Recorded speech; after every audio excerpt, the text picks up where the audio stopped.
Hello and welcome to another planning appeal case study video. I'm John Peters and in this video I'm going to explain how we overcame a recent refusal by Sandwell Council for one of our clients.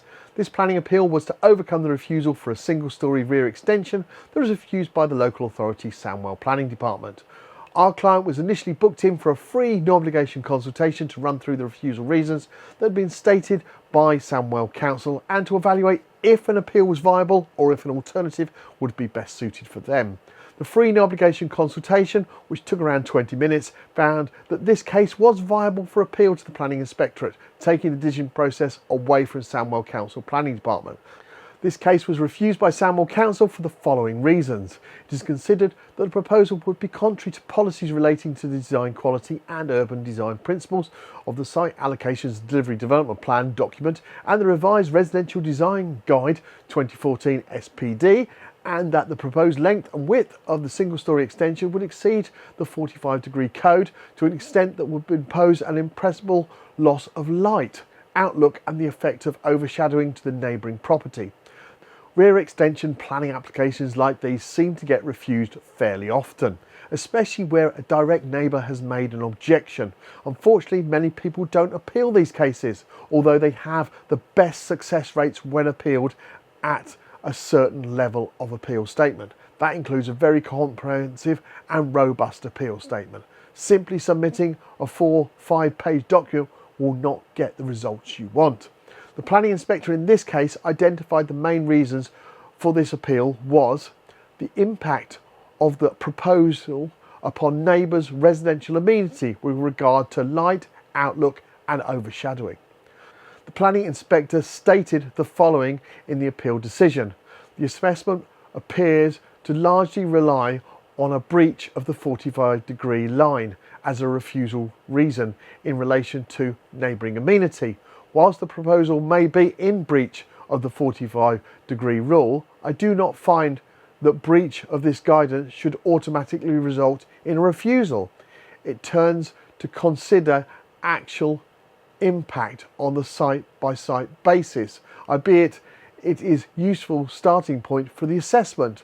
The increase in width to the single-storey extension would be in the region of 0.6 metres, and I find that increase is built form as a result of the proposals would not lead to a material loss of light or outlook to the adjacent property to the north of the appeal site. The increase of 0.6 of a metre will be at a lower height than the existing extension, as previously noted, a result of continuing the existing pitch roof.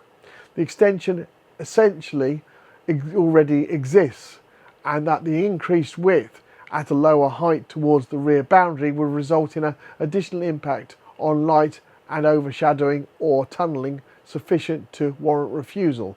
In this case before me, whilst the proposal would narrow the gap between the extension and the site boundary, I do not find that the proposal would result in significant or adverse impact sufficient to warrant refusal, even with a breach in the 45-degree rule, given the presence of an existing extension of the same length, the proposed height, and taking into account the adjacent boundary fencing.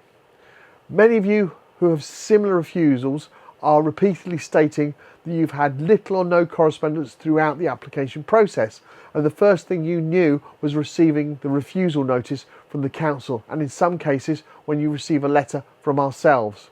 We completely understand that the planning process can be very frustrating, the costs involved, the time it takes and so on, but do remember we deal with this on a daily basis for others just like yourself. With planning appeals, experience matters. Our specialist appeals team, who handle over 2.5% of all planning appeals in England and Wales that are currently produced and submitted, start by producing a comprehensive and robust appeal statement that in this specific case covered 15 pages and just over 2,500 words.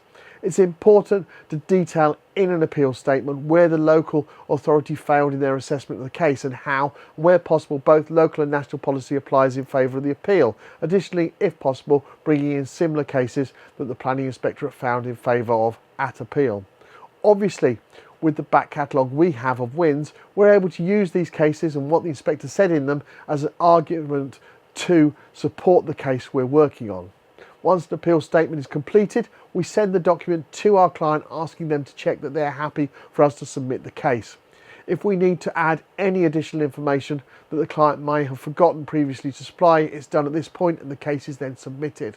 It's vitally important that all the documents and responses are submitted on time throughout the process, as failure to do so will result in the appeal statement not being successful, something we hear about often when people attempt an appeal for the first time. Always ensure you use a professional who has considerable experience of appeals. It is worth asking them for some recent successful planning appeal case studies like you'll find on our website. Due to the large number of cases we represent, we have a dedicated team that liaises with the Planning Inspectorate on a daily basis.